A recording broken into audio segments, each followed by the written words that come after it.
Salve, salve você que nos acompanha no NinjaCast, esse episódio especial, recebendo hoje o deputado estadual do União Brasil, deputado George Moraes. Deputado, obrigado por ter aceito o nosso convite, participado aqui do nosso NinjaCast e prestar conta, né, para a sociedade paraibana. Obrigado por ter comparecido, George. Valeu, Henrique. Obrigado. Satisfação poder pela primeira vez comparecer aqui no NinjaCast. A repercussão maravilhosa aí por toda a imprensa paraibana, para quem gosta de política, para quem gosta da boa informação. Estamos aqui com o Alan também. Satisfação poder estar aqui para a gente bater um papo. A gente já chegou antes. Foi, começamos, esquentamos. Se já estava bom nos bastidores, imagina agora. Esquentamos aí as turbinas, literalmente.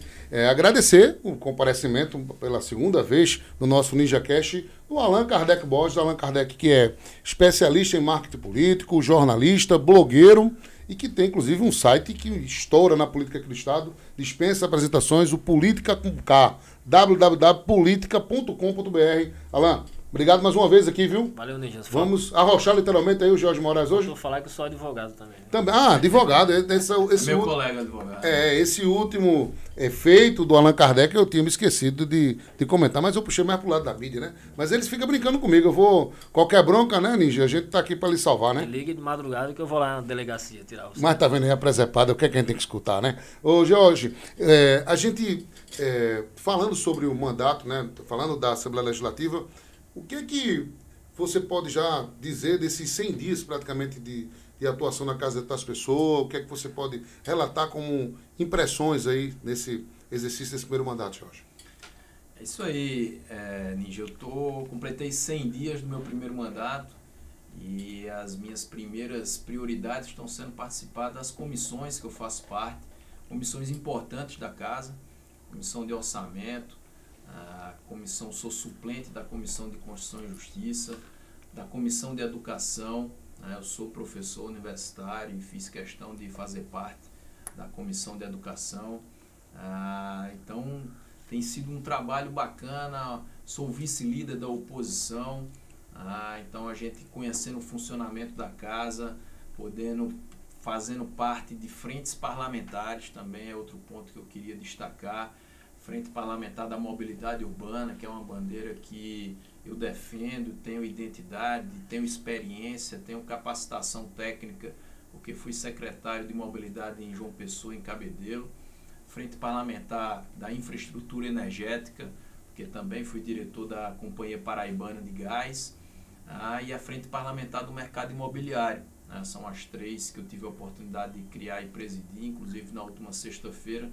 Fizemos um bom debate, uma ótima audiência pública com a presença do senador Efraim, que é o relator da nova medida provisória do Minha Casa Minha Vida, presença secretária de Habitação do município, Socorro Gadelha, diretora da CEAP, Emília Correia Lima. Então, são os pontos que eu destaco, Henrique, nesses primeiros 100 dias, atuação em comissões e também nas frentes parlamentares. Primeiro também agradecer, né? Allan Kardec inclusive participou, falar agora um pouco da parte social. Eu tenho uma gratidão muito grande passou meu aniversário agora esse final de semana, foi no domingo, dia 14, e os amigos fizeram uma surpresa, uma festa, meu amigo.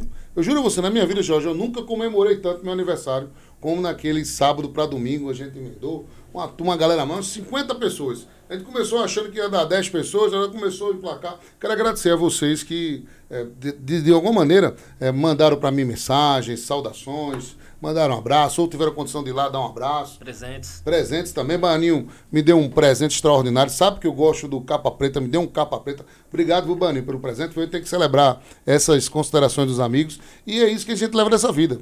Eu acho que a vida é feita de consideração de momentos e nada melhor do que a gente agradecer. E agradecer a Deus, né? A gente teve um momento assim muito bom e foi muito interessante, Jorge, essa experiência. E o legal é que o que é que a gente pode levar de legado disso tudo? Que a vida, ela é efêmera, a vida, ela é de surpresas, a vida, ela é de emoção, a vida é isso. E outra coisa, muita gente boa, muitos amigos lá. Eu quero agradecer, inclusive, a quem organizou a festa. George, olha só quem foi que organizou, de Allan Kardec. Joelma, Ed Carlos, Tatiana, também Carol e minha prima Karina. Olha, foram brilhantes. Do bolo, os detalhes lá. Isso é muito bom. E a gente tem que agradecer os amigos. E é isso que é gratificante. Nosso querido Allan Kardec estava lá devidamente comportado. com a titular, a patroa, mandar um abraço para a Brisa, que está acompanhando o nosso programa, né? A Allan Kardec estava lá tomando aquela cervejinha. Foi bom, não foi, Allan? A festa foi bacana. Foi uma farra bacana. Fica à vontade agora para fazer pergunta para o nosso querido Jorge. Sim, eu vou fazer. Jorge, boa noite. Eu queria saber se há no seu grupo, que é comandado por Efraim Filho, e no União Brasil em si, um diálogo para um possível retorno à base do governador João Azevedo, tendo em vista que Efraim, pai e filho, sempre fizeram parte dos governos do PSB desde 2011 com Ricardo Coutinho, mas por uma questão estratégica ele achou interessante seguir outro caminho em 2022 e deu certo. Eu queria saber se há essa disposição para retornar à aliança que tinha entre a família Moraes e o PSB do governador João Azevedo. Nenhum diálogo, Allan. Fizemos uma posição muito clara em 2022, quando não enxergamos o espaço pretendido na chapa majoritária. Todos viram ali, acompanharam aquela disputa de bastidores, onde houve uma nítida preferência em favor do nome de início de Aguinaldo Ribeiro. Posteriormente se consolidou a candidata Poliana, e Efraim tomou uma posição dentro das 4 linhas, uma posição pública, transparente, correta, e que ao final se mostrou, como você muito bem colocou, como sendo acertada. Então, desde aquele episódio, o que nós estamos fazendo é respeitando a vontade das urnas, sendo coerente com o resultado das urnas. Nos elegemos pela oposição, Efraim para o Senado, eu na Assembleia Legislativa. Desde o primeiro dia do meu mandato eu figuro como vice-líder da oposição. Lá tenho feito um trabalho sereno, equilibrado, como é o nosso perfil, de tentar construir e não destruir pontes, de ver alternativas, de ver opções, mas claro, de maneira fiscalizadora, de maneira uma oposição responsável. Eu tenho cobrado na Assembleia questões como, por exemplo, necessidade de melhor serviço de abastecimento e distribuição d'água por parte da CAGEPA, necessidade de melhorias de rodovias estaduais pelo DR, melhoria das escolas estaduais como membro da Comissão de Educação, e cobrando aquilo que o governador falou, vocês recordam, num café da manhã, onde ele reuniu todos os 36 deputados e deputadas, que governaria para todos, independentemente de cor, de bandeira partidária, independente se tivesse votado ou não nele. E muitas situações não é o que estamos acompanhando. Então, não há diálogo, mas, repito, cada um respeitando o seu espaço, e acredito que estamos sendo coerentes com a vontade das urnas. Então, no caso, naquele café da manhã, que o pessoal brincou muito com aquela música do Roberto Carlos, né? O café da manhã, manhã de manhã, né? Eu sou um grande cantor. E nessa conversa com o governador, ele prometeu alguns pontos e não foram cumpridos. Relata pra gente o que é que ele disse e que, na sua opinião, ainda não existe algum tipo de eficácia, Jorge. O que eu coloco, Ninja, é que o discurso não tem correspondido à prática dos atos administrativos. Certo? O que a gente percebe é que em algumas situações, demissões de servidores, você privilegiar municípios que votaram no governador em detrimento de outros, então a prática não correspondendo, não sendo compatível com o discurso. Então é isso que nós estamos cobrando da Assembleia, repito, de maneira respeitosa. Tanto é verdade, Allan, que mesmo quando rompemos com o governo no ano passado, você não escutou em nenhum momento nenhuma crítica pessoal, você não escutou nenhuma nada raivoso, nenhum ranço, nenhuma mágoa, mas foi uma opção puramente política, repito, por uma disputa legítima de espaços, e que, repito, se mostrou a nossa estratégia sendo vitoriosa. Deputado, no campo da educação, que inclusive é uma área que você já milita há muito tempo, você é professor, a secretaria hoje ela é comandada por um indicado de Hugo Mota, que é do Partido Republicanos, que foi importantíssimo para a eleição de Efraim Filho. você não se sente... você não sente que prejudica um pouco essa relação do governo quando você, por exemplo, vai fazer uma crítica em uma oposição ao setor da educação especificamente, já que lá existe tecnicamente assim um aliado indiretamente, pois foi um indicado por Hugo Mota? Não, incômodo nenhum, né? Tanto nós como o Hugo, como o Partido Republicanos, nós sabemos separar, distinguir e diferenciar muito bem as situações. Claro, reconheço a importância, a relevância que Hugo, Adriano, Wilson, eles tiveram na eleição de Efraim, da mesma forma que nós igualmente contribuímos para a eleição de 3 deputados federais. Você lembra, Alan, que foi a partir da repartição de bases, Efraim era deputado federal, seria, sem dúvida alguma, se tivesse concorrido à reeleição, um dos mais votados no estado, mostrou justamente porque teve um apoio firme de dezenas de prefeitos, e esses votos de Efraim, a grande maioria foram destinados ao Partido Republicanos, para Murilo, para o Hugo Mota, para o Wilson, permitiu inclusive quando se viu a musculatura da chapa, que outros como Ranieri Paulino pudesse lá também somar os seus mais de 40 mil votos, se a memória não me falha.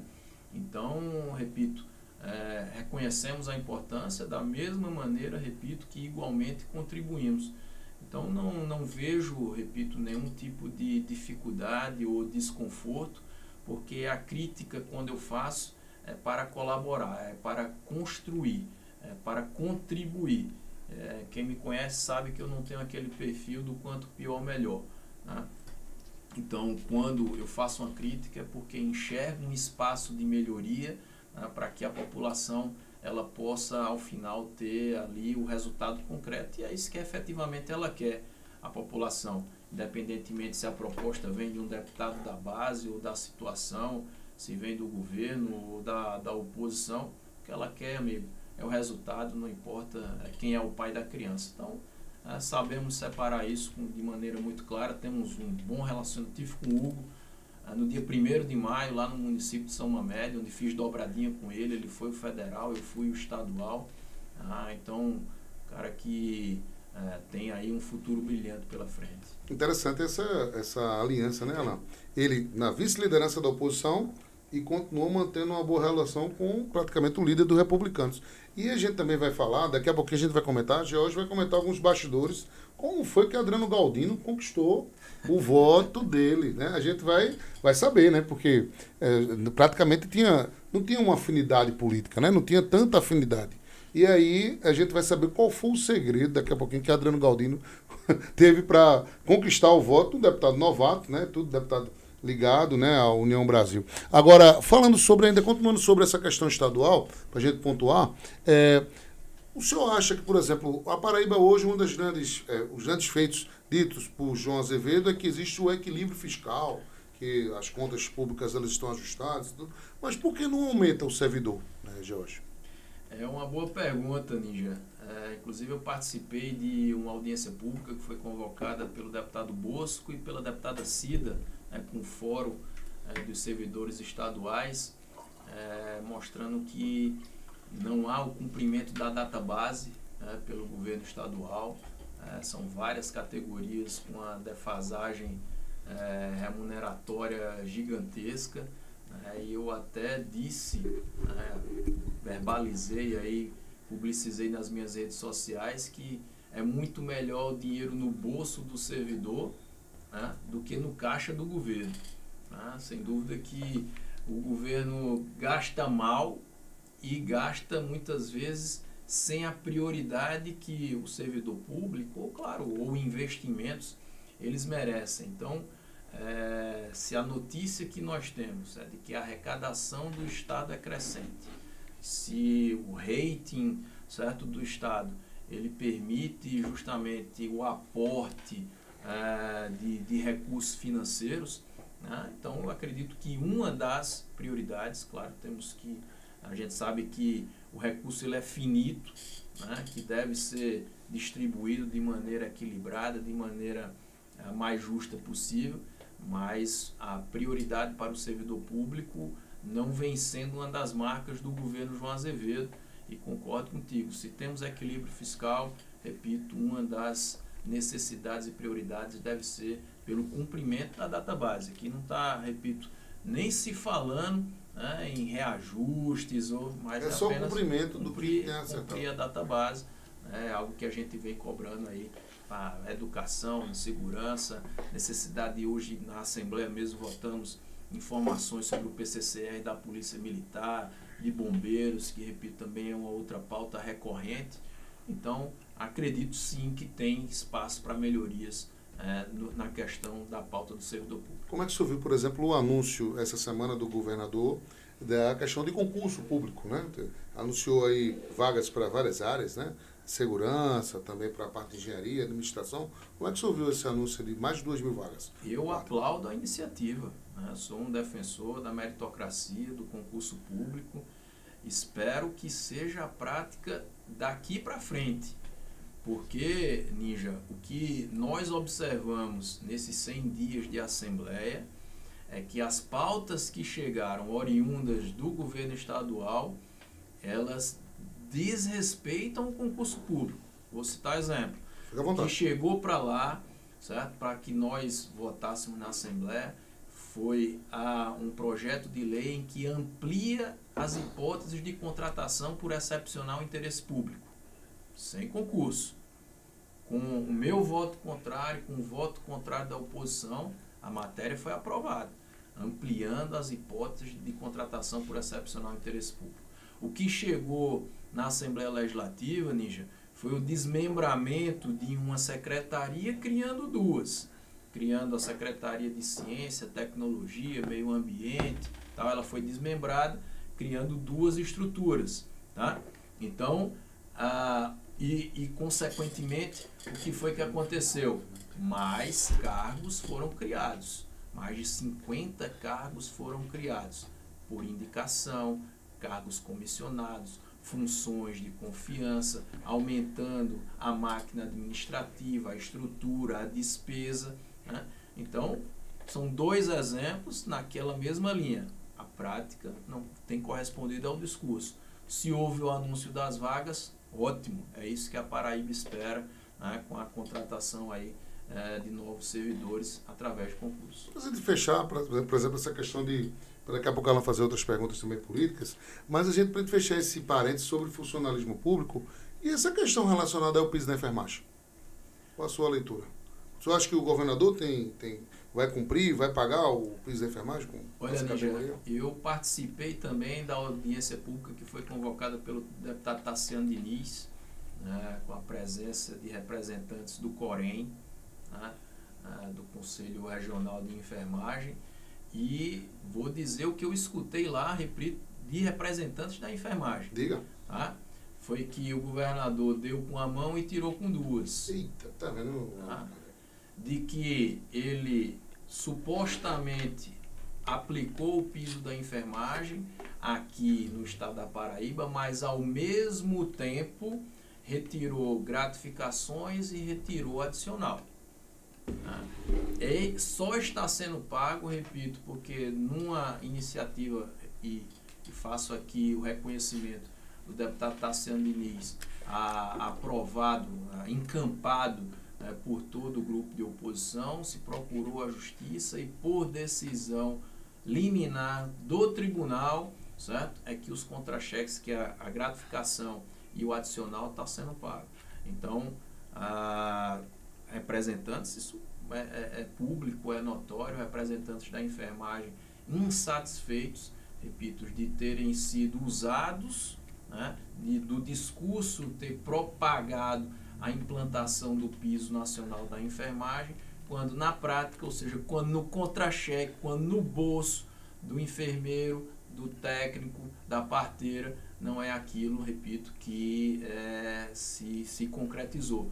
Então estaremos vigilantes na Assembleia, porque se tem equilíbrio fiscal, certo? Se tem dinheiro para fazer isso, para criar nova secretaria, para contratar mais por excepcional interesse público, há de se ter dinheiro sim, porque o enfermeiro, a classe da enfermagem está cansada de ser herói, os heróis da pandemia, certo? E não serem respeitados e valorizados, inclusive remuneratoriamente.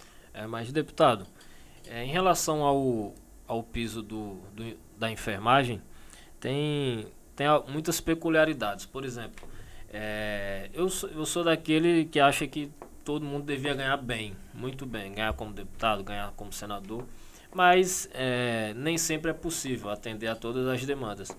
Na questão específica dos enfermeiros, você tinha algumas gratificações que faziam o salário ter um certo acréscimo. E aí entra o piso em vigor. Eu sei que o papel da oposição é sempre criticar e tensionar com o governo e mostrar o seu ponto de vista. Mas imagina você como governador ou prefeito, numa situação dessa. Você manteria um piso e as gratificações juntas? Porque a grande questão é recurso. Teria para tanto? O adicional, Alan, é de R$40.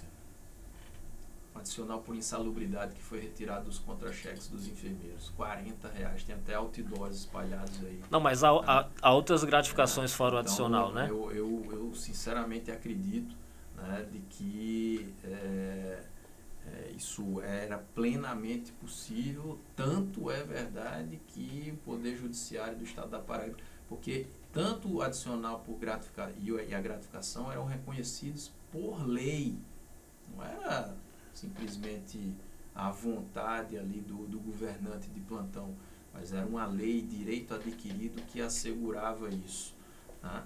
Então, esse é o ponto, né, que a gente não está falando, repito, em fazer com que essas gratificações, que esses adicionais, elas virassem um plus, um penduricalho, um a mais, né, que extrapolasse o teto, né, mas que esse piso, 4.750, se a memória não me falha, para o enfermeiro, ele seja respeitado. É isso que nós estamos buscando.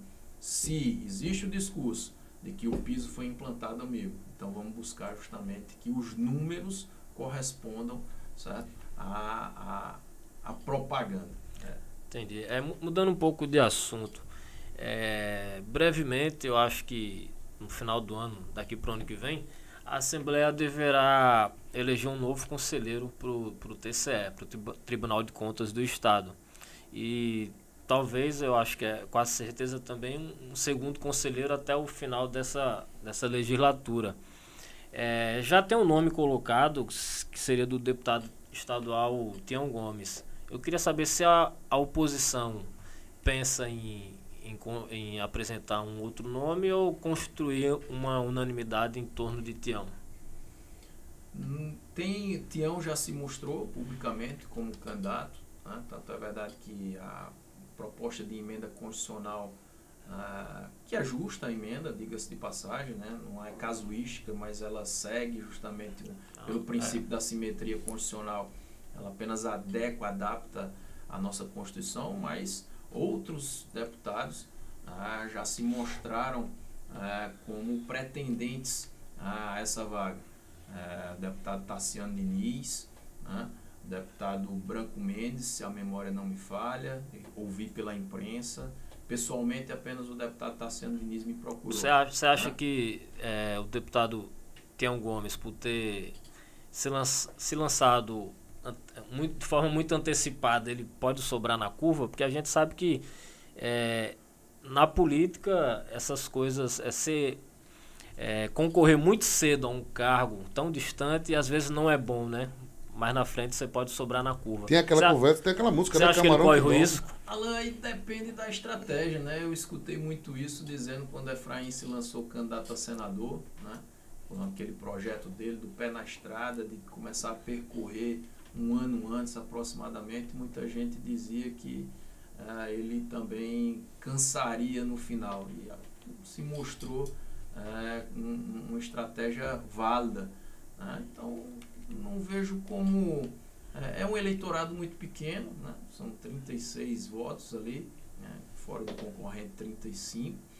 Então, eu acredito que Tião mostrou publicamente o desejo, né? Acho que está no 8º mandato, né? Nos seus serviços prestados. Né? A candidatura dele é tão legítima quanto a de qualquer outro deputado ou deputada, né? que vier. Então, te digo com sinceridade que hoje não há um alinhamento do bloco de oposição em favor da candidatura A ou da candidatura B. Né? A PEC ainda vai ser promulgada, ainda existe essa incerteza do tempo certo, né, da abertura da vaga em razão do afastamento do conselheiro Arthur Cunha Lima. Depois tem a outra vaga do conselheiro Fernando Catão, né, pela idade. Então até esse time aí, eu acho que ainda tem muita discussão para rolar. Então Tião, Tassiano, Branco, qualquer outro, colocar para encher os requisitos exigidos em lei, vamos sentar, vamos discutir. O senhor disse só foi procurado por Tassiano. Como é que foi essa conversa? Conta pra gente. O que é que Tassiano tentou sensibilizar o seu voto? Dizer assim, meu irmão, chegou o meu momento. Não, Tassiano, ele me procurou e disse, olha, Jorge, eu estou querendo concorrer, certo, ao cargo de conselheiro do Tribunal de Contas. Você tem algum compromisso? Eu digo, não tenho nenhum compromisso para essa disputa. O que eu sei, ouço dizer que o deputado Tião Gomes tem essa vontade, tem um compromisso do presidente Adriano. Então foi, repito, também uma conversa muito preliminar, ele manifestou a sua intenção, certo? Mas ainda não chegou no momento de dizer se tem alguma pauta específica, se tem alguma ideia para a atuação dele ou para modernizar a atuação do Tribunal de Contas. Ainda não há qualquer tipo, apenas manifestou muito diretamente e retamente a sua intenção. Interessante essa articulação, né, lá da vaga do TCE, que assim, isso aí dá até para você fazer uma análisezinha boa no Política com K, né? Exemplo, movimenta os sonhos de 2 suplentes, que até um que está na casa agora, que é Nilson Lacerda, primeiro suplente do União Brasil, que está louco, digamos que está sendo ganha vaga, e ele literalmente assume a titularidade. E outro também que fica também pensando e conjecturando, sonhando também com a vaga, é o primeiro suplente do PSB, Gilma Germano, esposa do ex-deputado Buba Germano. Ela também deve estar dizendo, meu amigo, vá com Deus, Tião. Vá com Deus que eu quero essa cadeira. Né? Dizer que esses dois aí estão praticamente muito ansiosos para tentar pegar essa vaga, né, Allan Kardec? Tem que saber se o governo também pensa assim, né? Porque eu percebo hoje que esse debate da eleição para a vaga de conselheiro do Tribunal de Contas do Estado, ele não passa muito pelo governo, ele está muito ali pela Assembleia. Eu não sei até que ponto vai continuar assim, porque, por exemplo, a ascensão de Gilma, não seria, a volta de Gilma Germano para a Assembleia não seria muito interessante para o governo, porque eles romperam no segundo turno, né? Foi eleitor exatamente de Pedro Cunha Lima. Né? Votaram em Pedro, romperam, tiveram uma mágoa. Ela e também aquele Eduardo Brito, né? Deputado do Agora, a minha preocupação é que parece, até agora, que não se faz um debate qualificado sobre os representantes. Porque, por exemplo, sobre os possíveis conselheiros. Tassiano, se eu não me engano, é médico, né? Tem nada a ver com o Tribunal de Contas. Tião Gomes, eu acho que é agrônomo.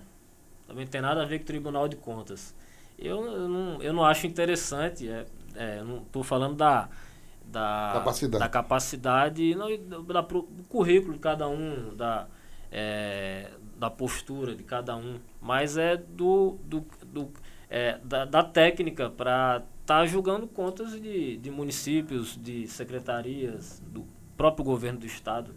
Existe uma prerrogativa aí bem complexa. Lá na Bahia foi escolhida a esposa do ex-governador Rui Costa, ministro. Está esculhambado. No Piauí também, no Piauí também, a esposa do ministro do Desenvolvimento Social, do Wellington Dias, a esposa. Elton, né? Alagoas também, a primeira-dama de Renan Filho. Renan foi para o Senado, agora ministro dos Transportes, também a primeira-dama.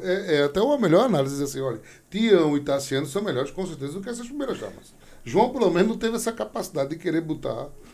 No fundo, Alain, você tem razão. Né? Ali termina sendo uma votação política. Né? Onde os critérios lá que a Constituição...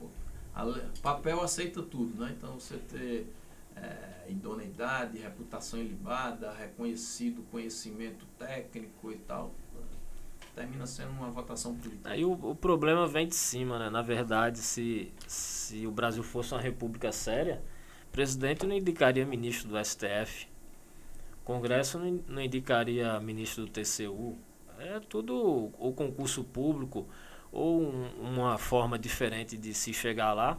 Mas é muito ruim, né, que políticos escolher um político para julgar contas de outros políticos. Não combina com... como se diz, aquele pobrezinho daquele prefeito lá do interior que sofre. Não combina quando com chega com lá República. no TCE, draconianamente, que assim como pega pesado, meu amigo, às vezes tem uns que não morrem, mas saem penados. Pessoal, tu vê a questão da Paraíba, da Operação Calvário. Desde 2011, todo mundo denunciava aquela pactuação entre o governo do estado e a Cruz Vermelha na saúde. Desde 2011, todo mundo denunciava aquilo e o TCE fazendo vistas grossas. Precisou o Ministério Público do Rio começar uma operação e aí depois começaram a reprovar tudo que é conta do governo do estado e da Secretaria da Saúde. Mas, por outro lado, você tem um comportamento totalmente diferente com municípios pequenos. Então, infelizmente, essa questão política atrapalha não só o Tribunal de Contas, mas todos os tribunais. Agora, interessante, né? Outra situação também com o Tribunal de Contas que chega a ser uma aberração, um cargo vitalício, né? Você indicar e o cara dizer, como o Fábio Nogueira, nada contra o Fábio Nogueira, mas caso diz, você é meu amigo e você vai ser conselheiro aí até a eternidade, até a aposentadoria. Fábio ali vai passar uma vida. Toma aqui essa Mega Sena. Essa Mega Sena ali bateu a parada, né? A política tem dessas coisas. Por exemplo, tem como ter dessas coisas, o presidente da Assembleia, Adriano Galdino, conquistou o seu voto na eleição da mesa diretora. Qual foi o segredo? Conta pra gente, Jorge. O segredo foi ter votado em Efraim pro Senado. Não, o segredo é porque eu soube, uma fonte me contou que eles moram próximos, é isso? Conta aí pra gente, Jorge. Não, eu contava, vou contar. Esses bastidores? Primeiro, começar aqui pela intervenção de Alan, quando de fato um critério maior, certo, utilizado foi justamente a questão da lealdade, da coerência, do trabalho, da parceria, da firmeza que Adriano teve na campanha de Efraim para senador, e eu achei nada mais justo, né, do que nós pudéssemos retribuir com o meu apoio na Assembleia da pretensão dele para a presidência. Então, sim, Alan, você tem razão, foi um dos critérios que nós utilizamos. Além da experiência que ele já tem, do comando, de ser hoje alguém que conseguiu a unanimidade dos 36 deputados, sem dúvida alguma, tem seus totais méritos. Mas o fato pitoresco, né, que antes aqui da entrevista eu conversava com o Ninja. Por coincidência, eu sou vizinho de prédio, né, do deputado Adriano, e eu mostrava como é o estilo dele, né, aquele estilo que ele vai para cima mesmo. Marca presença. Marca presença, né, ele respira e pensa política 24 horas, ele, sem dúvida, um grande nome aí para qualquer disputa, né, nas próximas eleições majoritárias. E aí, um belo dia, quando estava ali no auge daquelas articulações, era um sábado ou um domingo, não recordo bem, muito cedo da manhã, meu telefone toca, eu digo, tá Adriano Galdino, né? Aí eu atendo e digo, bom dia, presidente, tudo bem? Aí ele disse, olha, estou aqui no salão de festas, certo, do seu prédio, sei que você deve estar aí dormindo, acorde, lava o rosto, não demore muito não que eu estou aqui para a gente conversar. O general chegou. E assim foi, né? Repito, no final de semana, ainda era meados de... Não tinha nem tomado posse ainda, acho que era janeiro, dezembro para janeiro, né? Não tinha nem assumido ainda a Assembleia e ele já lá, né? Me arrodeando, como eles vêm assinar aqui a lista. Ele não chora, né? Ele já chegou lá e aí você na hora disse, não tem... Né? Já existia um entendimento, né? E aí só foi sacramentar. Né? Exato. São coisas da vida e da política que você aprende, né? Que você olha, você admira. Meu primeiro mandato eu estou aprendendo ainda, Ninja. Não, mas você está exercendo um mandato, né? E outra coisa, como é que surgiu a ideia, como é que está sendo a aplicação da Frente Parlamentar de Mobilidade Urbana? Conta aí pra gente. A mobilidade urbana foi uma bandeira que me conquistou, né, nas minhas últimas experiências profissionais. Em 2019, eu fui convidado para ser secretário em Cabedelo, trabalhei lá por 11 meses, 12 meses, entre 2019 e 2020, tive contato com profissionais excelentes, os agentes de mobilidade, Polícia Rodoviária Federal, DR, DENIT, muitos técnicos. E acredito que lá tenha feito um bom trabalho e surgiu a possibilidade, a repercussão do trabalho que fiz, e em janeiro de 21, quando o prefeito Cícero assumiu, ele me convidou também para a Secretaria de Mobilidade Urbana. E lá, inclusive ali eu diria que foi um gatilho, sabe, Alan, porque eu tive de fato uma visibilidade muito grande, né, à frente da CEMOB João Pessoa, porque eu optei, escolhi justamente em buscar soluções, certo? Em enfrentar problemas que são muitos. Muita gente diz que é uma pauta bomba, né? Uma pasta bomba. Exato, quando você fala de trânsito, certo? De transporte público, de planejamento da cidade, né? Geralmente são pautas negativas, né? Mas eu, graças a Deus, né, tive ali a habilidade, né, de dialogar, estava, né, quase que semanalmente, diariamente, na imprensa. E a mobilidade, repito, eu sempre costumo dizer, sabe, mobilidade para mim é qualidade de vida, né? É você construir, planejar bem a cidade, você pensar a cidade, né, para 5, 10, 20 anos. João Pessoa, todo mundo fala lá, João Pessoa tem a bola da vez, João Pessoa está vivendo um boom imobiliário. Então, se hoje nós beiramos aí 1 milhão de habitantes, imagina a cidade cada vez mais verticalizada, também crescendo horizontalmente. Então, se você não pensar a cidade, não planejar a abertura de vias, equipamentos como viadutos, como alças, como binários, realmente uma hora a coisa vai travar, a população só aumenta, o número de carros só aumenta. Então quero levar justamente essa discussão para a Assembleia, por isso que criei a Frente Parlamentar de Mobilidade Urbana. Já estive com o novo superintendente do DENIT, Arnaldo Monteiro. Claro, a BR-230 e sempre será uma das grandes pautas para gerar mais segurança, mas claro, mais campanhas educacionais para o trânsito, mais fiscalização, mais planejamento. É assim que a gente, melhoria das rodovias estaduais, melhoria da sinalização, melhoria do Detran, mais modernização, mais tecnologia, né?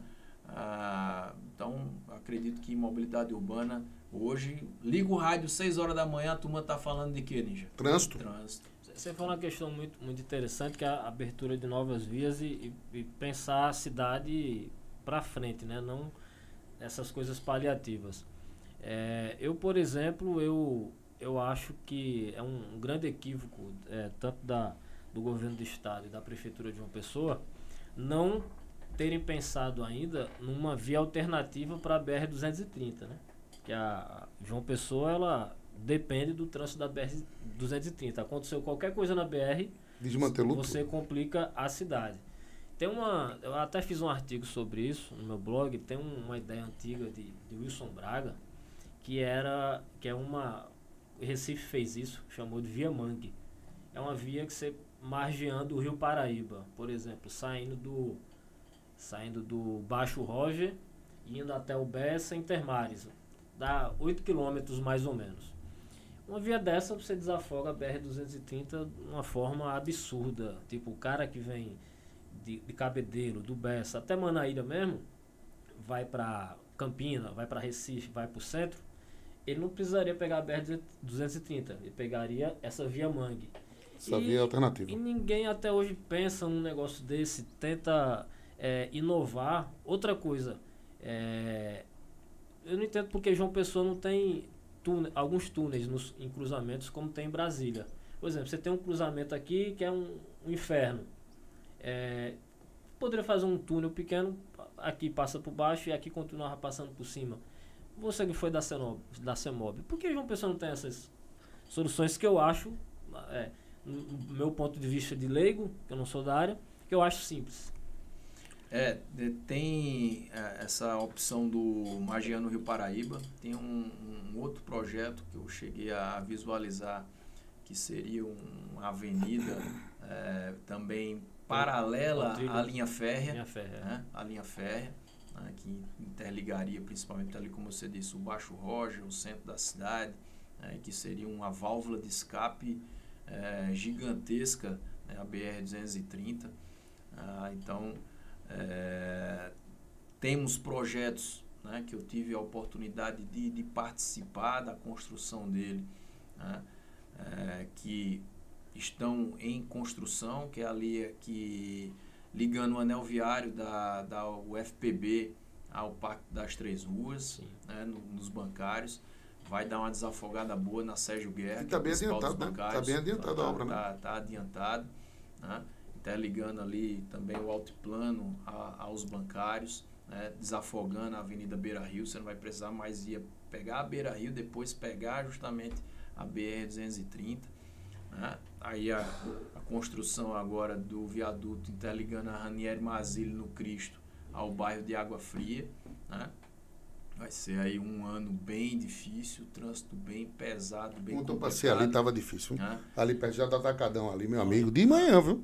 De manhã, 8 horas da manhã. Boa ideia que deve sair do papel, interligando o Distrito Industrial ao Costa Silva, passando por cima da BR-101 e fazendo essa alça, porque aquele retorno ali de quem vem do Distrito Industrial para poder voltar em direção a 80 é perigoso. Você faz um X todo ali, dia você tem que mergulhar ali, é complicado fazer aquele perigoso.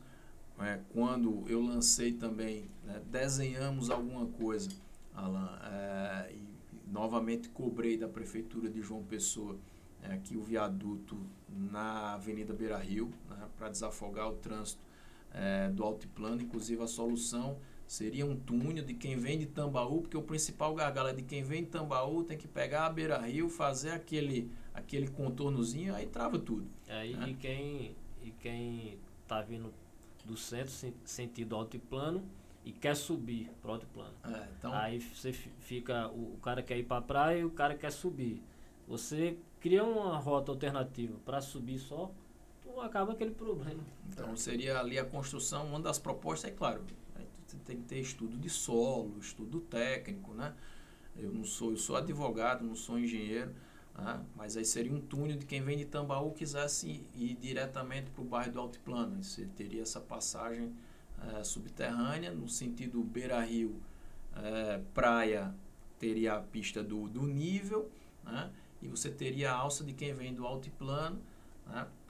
No sentido centro, você teria essa alça te jogando direto na Beira Rio sentido centro. Seria uma opção, né, em tese, muito boa, né, no aspecto de mobilidade, mas aí, claro, tem que ver questão de engenharia propriamente dita. E me diga uma coisa, como ex-secretário de Cícero, como é que você avalia a gestão dele hoje? Olha, Alain, eu acredito que o governo Cícero, né, ele tem tudo para fazer esses 2 anos que faltam melhores do que os primeiros, né? Porque muita coisa, claro, tendo sido planejada, tendo sido pensada, né?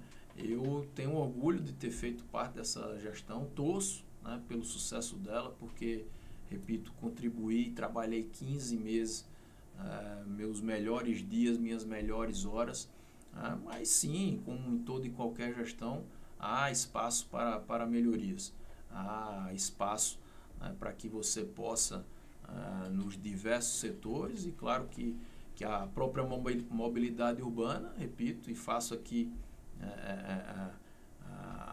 o reconhecimento de que muita coisa ainda há de ser feita, ainda tem que ser feito. Um projeto também que ajudamos a construir é a própria triplicação ali da Hilton Souto Maior, né? Ali do viaduto do Cristo, nessa primeira etapa até aquela rotatória da AIC, depois posteriormente levando até ali já na entrada de Mangabeira, né? Então acredito sim que há espaço para melhorias em diversas áreas, mas o prefeito Cícero chega de forma altamente competitiva em 2024, e acredito que será uma disputa bem acirrada. Vamos falar agora da sua terra. Qual a leitura que o senhor faz da gestão de Zezé e também em relação aos gastos com São João? Como é que o senhor viu o anúncio da programação e os gastos do São João em Santa Luzia? Olha, Henrique, saiu a programação do São João de Santa Luzia, Luan Santana, né, R$500 mil. Murilo Ruff, R$350 mil. Né? Juntando aí as outras bandas maiores, né? Santa Luzia, salvo engano, no ranking é a segunda cidade que mais investirá, né? Claro, sem contar Campina Grande ou Patos, né? Mas perdi apenas, por enquanto, das atrações já divulgadas, perdi apenas de Santa Rita, que você não compara justamente questão de arrecadação. A festa é bem-vinda, a festa é tradicional, né? Mas eu entendo que há uma inversão de prioridades, né? Santa Luzia foi prometido um distrito mecânico para Santa Luzia, nada, né? Santa Luzia foi prometido novas salas de aula, foi prometido uma unidade de saúde que se arrasta há meses a construção e não encontramos, repito, essa melhoria. O próprio Parque do Forró, né, que foi, em aspas, tido como inaugurado para o São João do ano passado, hoje se encontra em total abandono. E vai ser feita a festa lá, nesse mesmo lugar. Eu nem sei se vai ser realizada lá, que com essas últimas chuvas que caíram, ficou totalmente inundado, né, o parque. Então, ele nem sequer ainda foi finalizada toda a sua infraestrutura. Então, a própria imprensa fazia a comparação, né, de que um prédio, se eu não me engano, que era do SAMU, custou, ou pelo menos foi licitado, ou será pago, não sei se é o valor do contrato, menos do que o show do Luan Santana, né? Então são essas inversões de prioridades que a gente, né, coloca em pauta para discussão. Sabe que toda e qualquer festa gera movimento, economia, gera emprego, gera renda, mas está faltando bom senso? Está faltando equilíbrio, está faltando bom senso. Impressionante as declarações, viu, Allan Kardec? Vai repercutir bastante aqui na imprensa do Estado. Vamos falar sobre agora a pauta que a população também gosta e quer saber, né? Vamos para o moído da política. Fica à vontade, Allan, para fazer a primeira pergunta sobre Cabedelo. Vamos lá. Deputado, seu nome nas últimas semanas começou a ser cogitado para a sucessão do prefeito Vitor Hugo, já que vocês fazem parte lá da mesma aliança. E ele também é do União Brasil. Eu queria saber se realmente você tem vontade e está disposto a ser um dos pré-candidatos e se confirmando ser o candidato a prefeito de Cabedelo. Lá, inclusive, o Ninja Cash, né, é um dos responsáveis, né, por essa informação. Quando o prefeito Vitor esteve aqui, foi a primeira ou segunda entrevista onde ele mencionou meu nome como um dos potenciais sucessores. Claro, fiquei muito feliz, orgulhoso, lisonjeado. Já disse e repito que sim, estou disposto, desde que seja um consenso do grupo. E o que eu tenho dito e repetido é que, independentemente do nome, o prefeito Vitor sempre coloca três: o meu, o do deputado federal Messinho Lucena e do presidente da Câmara André Coutinho. Independentemente do nome, o nosso grupo político, União Brasil, votará no candidato que for, que representar a continuidade do projeto.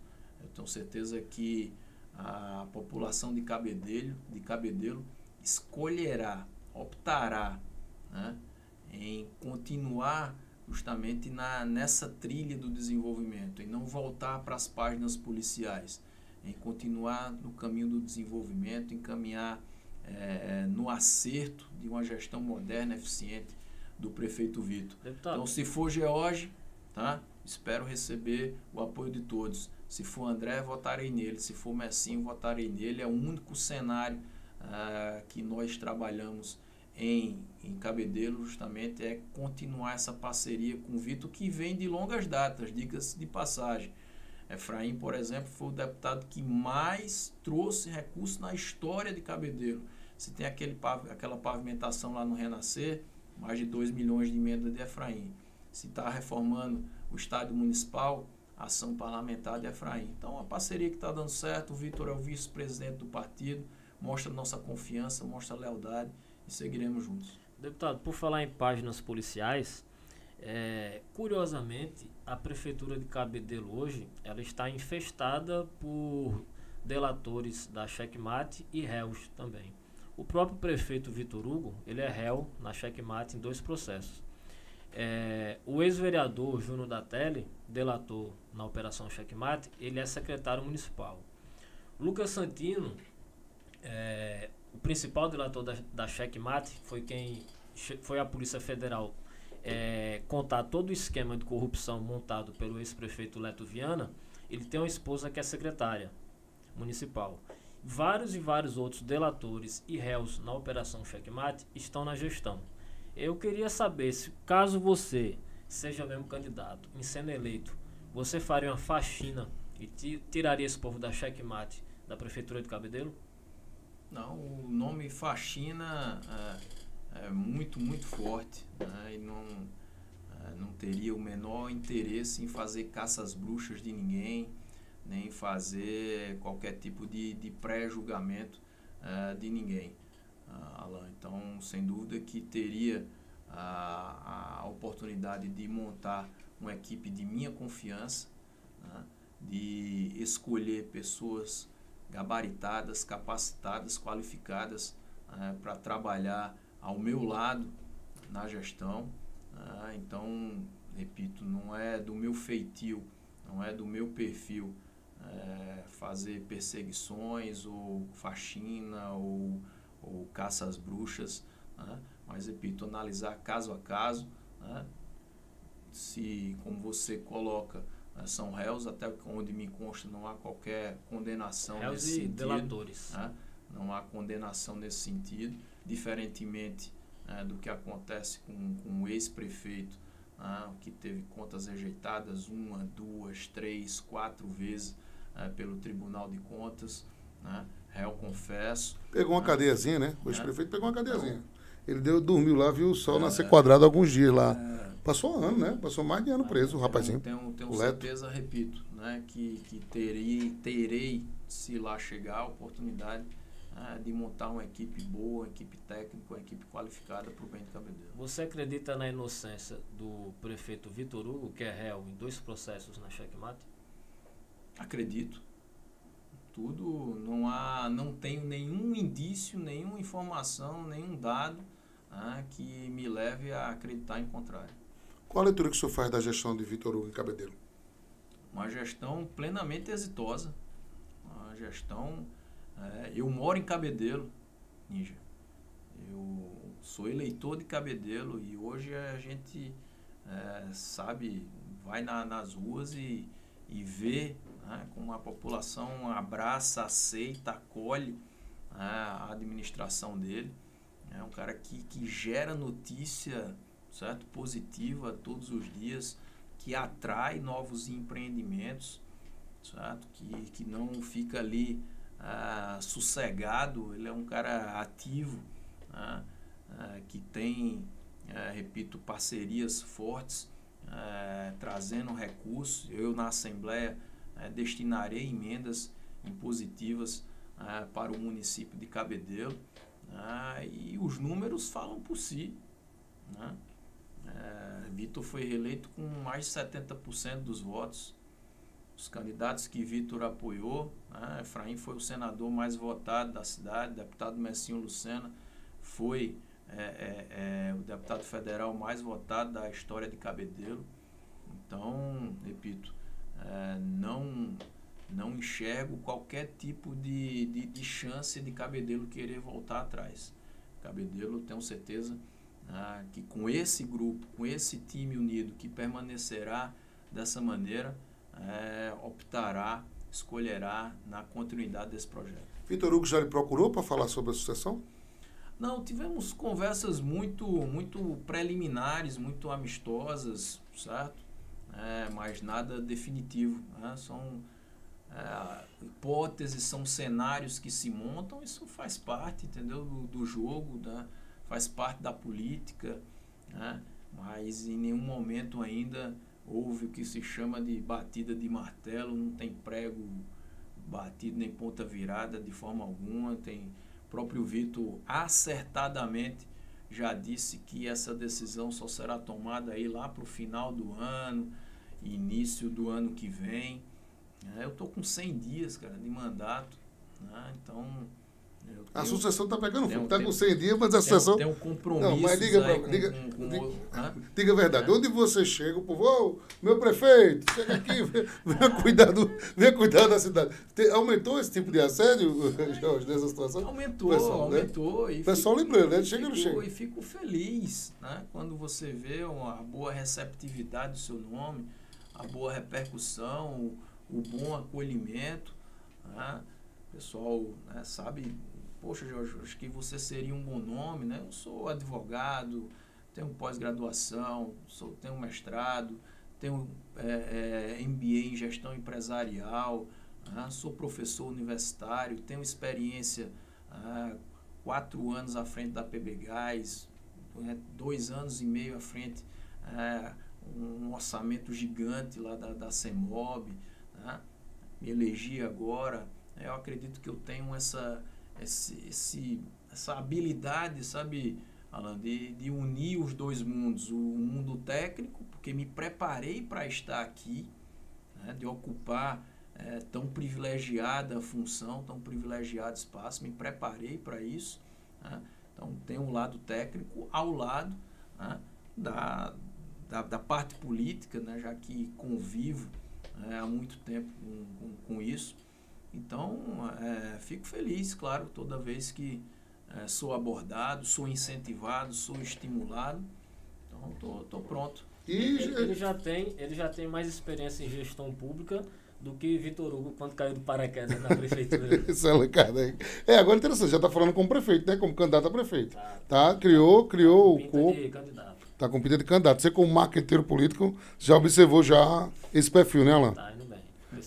Tem coisas na política que são oportunidades, né? Um momento, às vezes o cavalo selado passa e tem que se abraçar. Quem não lembra daquele caso daquele seu grande amigo Berg Lima, hein, lá em Bahia? Eu estou dizendo, ele foi um grande amigo, né? Você tinha uma ligação e Berg era um cara, praticamente, não fazendo a comparação com o Jorge, mas o cara lá em Bahia, que era teoricamente desconhecido, jovem, o cara começou com a história do Novo e tal, e ele foi num caminho contrário. Jorge seria apoiado pelo grupo, né? E Berg conseguiu. Depois foi aquele desastre, né, Alan? Eu escolho bem meus amigos. Ele foi um cliente e um péssimo cliente. Coisas da política, né, Alan? Um péssimo cliente. Satisfeito aí com a conversa com o deputado Jorge Moraes? Demais, bate-papo muito bom e que abordou os bastidores da política. E você arrochou e ele respondeu direitinho, viu? Ele foi pra cima. Deu para debater coisas interessantes, principalmente essa questão do trânsito. Eu acho que ele tem um papel importante na Assembleia, ele foi secretário da CEMOB e leva um know-how importantíssimo para se debater justamente isso, pensar o trânsito, não só de João Pessoa, mas da grande João Pessoa, para que para 10, 15 anos, parar de ficar com paliativos, de mudar uma faixa, de mudar o sentido de uma via, de cortar um pedaço de uma rua para fazer uma saída. Colocar uma placa, uma lombada. Colocar uma lombada. Tem que pensar coisa grande, macro, de né? criar novas vias. Essa triplicação da BR, eu sempre destaco isso não vai resolver o problema de uma pessoa, não. Não vai, porque os gargalos vão continuar. Como já teve uma nova faixa na Epitácio Pessoa, uma nova faixa na Beira Rio, e você não resolve. Então, acho que o deputado tem uma missão importante, que é debater a questão do trânsito na Assembleia Legislativa. Então, acho que foi um bate-papo especial hoje. Foi muito bom, gostei muito dessa conversa. Jorge, obrigado por ter comparecido aqui ao NinjaCast. Acredito que teremos outros encontros, outras conversas. Transmita um grande abraço ao senador Efraim Moraes, né? Senador, uma pessoa do bem, sangue bom. Também ao seu pai, o eterno senador Efraim Moraes também, doutora Ângela. Transmita um abraço à família, viu, Jorge? Valeu, Ninja. Obrigado aí pela conversa boa, inteligente. A conversa aí dos bastidores da política, também da parte administrativa. Fico feliz, né? Fico feliz. Até a próxima. Vou voltar... E vai repercutir muito essa conversa. Quem toma dessa caneca aqui, certo, dá sorte. Não, quem toma dessa caneca aqui acaba prefeito às vezes, viu? Vai espalhando. Tem muito pé aqui dessa caneca aqui. Tomando caneco do Ninja se dá bem. Deixa de ouro. Valeu, Alan. Obrigado também pela... Um abraço. Allan Kardec, obrigado por ter comparecido aqui, participado desse episódio, né? E que você continue fazendo sucesso com sua política, repercutindo os bastidores da política paraibana, né, e fazendo as análises que poucos jornalistas fazem, com coragem também, com aquele tom crítico, como por exemplo lá em Lucena, ali do ladinho, pegou aquela história do Léo Preguiça, né? Léo Preguiça, Allan Kardec sempre fazendo críticas pontuais à gestão de forma responsável, e é isso que é legal na imprensa, é ser fiscalizador, é ir pra cima, viu, Allan? Obrigado aí por ter comparecido. Valeu aí, grande Assis, agradecer ao nosso amigo Glauber, todos aqui da técnica, e sempre eu digo, lhe invejou, tá invejando você, trabalhe. Querem puxar o seu tapete, estão ali querendo lhe complicar, ore a Deus, rogue a Deus. Sabe por quê? Porque o sucesso vem, a vitória vem e a proteção vem também. Fiquem todos com Deus, até o nosso próximo episódio.